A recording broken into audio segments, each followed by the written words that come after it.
Hi, I'm Erin Shea, and welcome to this week's episode of Anchor TV News.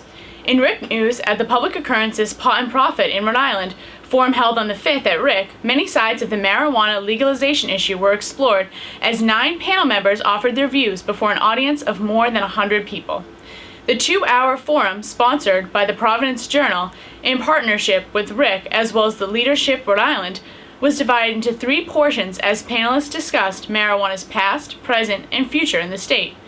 Leadership Rhode Island Executive Director Mike Ritz served as the event's moderator, kicking off the conversation with a question about Rhode Island's history of marijuana enforcement. To forum participants, Stephen Dambrick, First Assistant United States Attorney and Narcotics Prosecutor, Charles Brown, former Providence drug dealer whose sentence was commuted by President Barack Obama, and Stephen Perret, Providence Public Safety Commissioner. The panel discussed the regulation of medical marijuana as well as the benefits it could have for Rhode Island. Economically, Beth Lewis, Rick Associate Professor of Psychology and Addiction Studies and a licensed mental health counselor, said, "I believe we have gotten way ahead of ourselves. There is a myth out there that marijuana is a gateway drug to more dangerous substances. It's not true. Let's think about the 2 legal drugs, alcohol and tobacco, that are causing great harm. We have done a good job of limiting the number of adolescents as well as children who are using them. This is a great opportunity to blow things up now and think about how drugs should be focused on." In politics, President-elect Donald Trump and the CIA are engaged in a whir of wars over the extent and details of Russian efforts to interfere with the U.S. presidential election. Trump used his Twitter account this morning to continue his effort over the weekend to discredit the CIA. He tweeted, "Can you imagine if the election results were the opposite and we tried to play the Russian CIA card? It would be called conspiracy theory." U.S. intelligence officials have maintained since October that Russian hackers targeted both Republicans and Democrats. The hackers were far more successful in their cyber attacks on the Democrats, stealing thousands of emails between party officials and other data, than they were with Republicans, whose official party systems had better defenses against cyber attacks. On Sunday, Trump flatly rejected reports that the CIA has concluded the Russian hacking was done with the aim of getting him elected. "I think it's ridiculous. I think it's just another excuse. I don't believe it," he told Fox News on Sunday.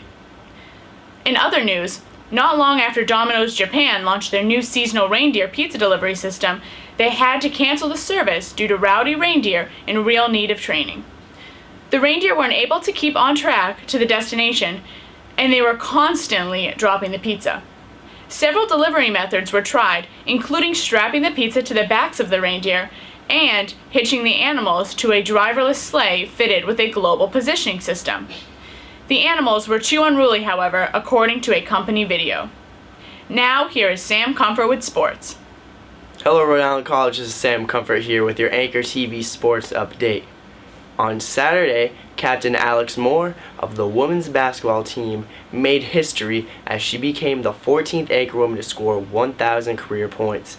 Moore scored her 1,000th career point in the last 43 seconds of the game in a layup and a 61-48 loss to Eastern Connecticut. The Anchor women will resume competition after finals and winter break is over as they head to Boston to face off against UMass Boston. The Rhode Island College wrestling team took a trip up to Plymouth, New Hampshire this past Saturday to compete in the LEC tri-match against Plymouth State and Southern Maine. The Anchormen fell to Southern Maine 27-7, but inched their way past Plymouth State 21-20 with pins by freshman Danny Murray and senior Johnny Boy Georges at heavyweight.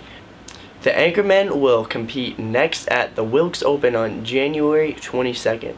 The Boston Red Sox have recently acquired red-hot left-handed pitcher from the Chicago White Sox, Chris Sale, who has been at the top 6 contender for the Cy Young Award for the past 5 years. With the addition of Chris Sale, the Red Sox are showing no signs of slowing down. Tonight at 8 p.m. on ESPN, the New England Patriots take on the Baltimore Ravens in Monday Night Football and hopes to keep the 1 seed for the playoffs. And that'll do it for Anchor TV Sports Update. This is Sam Comfort wishing everyone the best luck on finals and the happiest of holidays.